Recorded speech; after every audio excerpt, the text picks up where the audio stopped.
सोमवार को पत्रकारों से बात करते हुए तेजस्वी यादव ने कहा कि हमने बिहार में जन विश्वास यात्रा किया।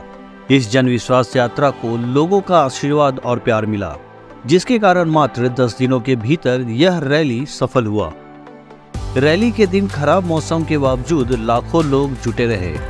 इसके लिए मैं सभी लोगों को बहुत धन्यवाद एवं बधाई देता हूँ। स्वागत करते हैं और आप लोग जानते हैं कि पूरे बिहार में हम लोगों ने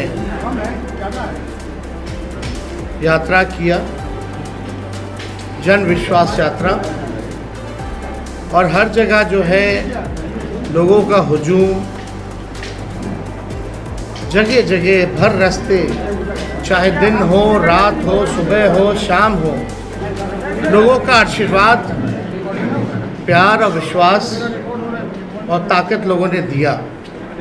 इसके लिए हम सभी बिहार की जनता को धन्यवाद देते हैं आप लोगों के माध्यम से।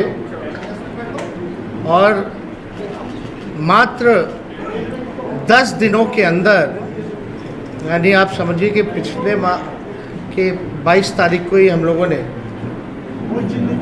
ये तय किया था कि रैली हम लोग करेंगे, और 3 तारीख को रैली की गई। यानी केवल 10 दिनों के अंदर जन विश्वास महारैली हम लोगों ने किया। रैली के दिन खराब मौसम के बावजूद भी लाखों लाख के तादाद में लोग जुटे। एक ऐतिहासिक और एक सफल रैली का आयोजन किया गया। यादव ने कहा कि इस रैली के जरिए पूरे देश भर में संदेश गया कि हम लोगों का गठबंधन मजबूत है और आने वाले चुनाव में बिहार से चौंकाने वाला रिजल्ट देगा।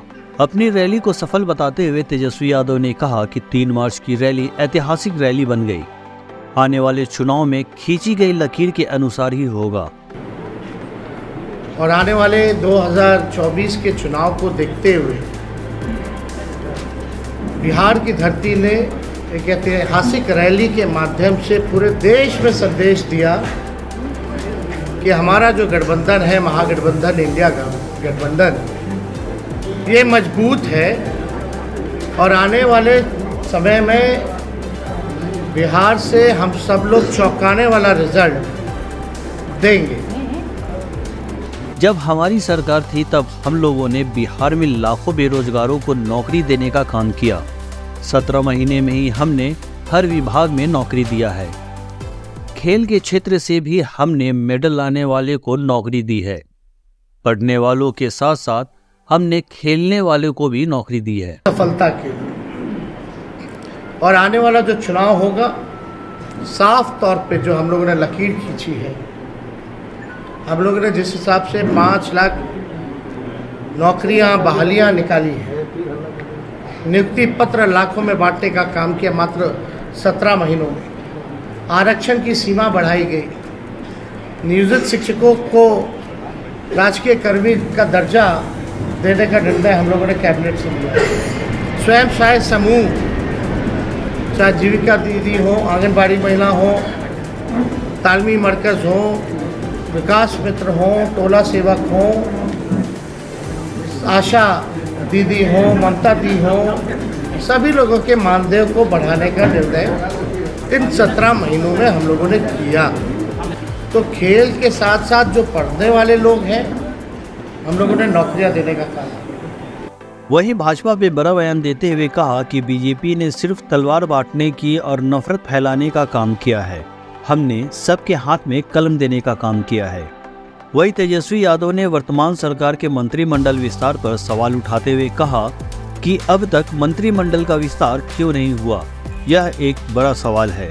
हम लोगों ने 17 महीने में लोगों के हाथ में कलम दिया और वही बीजेपी के लोग केवल नफरत बांटने का काम कर रहे हैं, तलवार बांटने का काम कर रहे हैं। अभी भी बड़ा सवाल उठता है कि भाई कैबिनेट का विस्तार क्यों नहीं हो रहा, आखिर क्या वजह है। इतने महीने 1.5 महीना होने जा रहा है और अब तक जो है विस्तार नहीं हुआ, ना ही कोई होने की कोई सूचना किसी को है। तो आखिर मामला क्या है?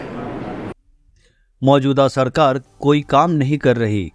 बजट आया है, उस पर भी हमारे मंत्री का ही साइन है। कोई भी एक निर्णय जो है ये सरकार ले नहीं पा रही। जिस हिसाब से हम लोगों ने 17 महीने में निर्णय लिया, ऐतिहासिक निर्णय लिया, जाति आधारित गणना कराए, आरक्षण के सीमाएं जिस हिसाब से बढ़ाई, नौकरियों की बात करते थे, देर रात बजे जाकर के अस्पताल में हम लोग छापा मारते थे, तो कहीं भी जो मौजूदा सरकार में लोग जो बैठे हैं उनका इंटरेस्ट जो है केवल लालू जी और उनके परिवार को गाली देने में ही है।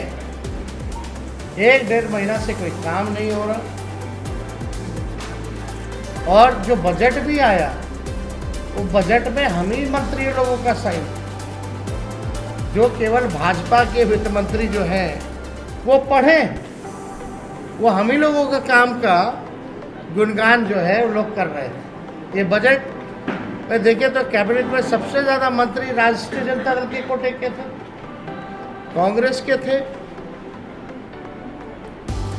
तो हम ही मंत्रियों का साइन जो हम ही लोगों ने भेजा। होने वाले चुनाव के पूर्व सीट शेयरिंग को लेकर तेजस्वी ने कहा कि हम लोग एनडीए से पहले सीट का बंटवारा कर लेंगे, जल्द ही सीट शेयरिंग हो जाएगी, कोई दिक्कत नहीं होने वाली। हमारा सीट शेयरिंग एनडीए से पहले हो जाएगा अंतिम चरण में।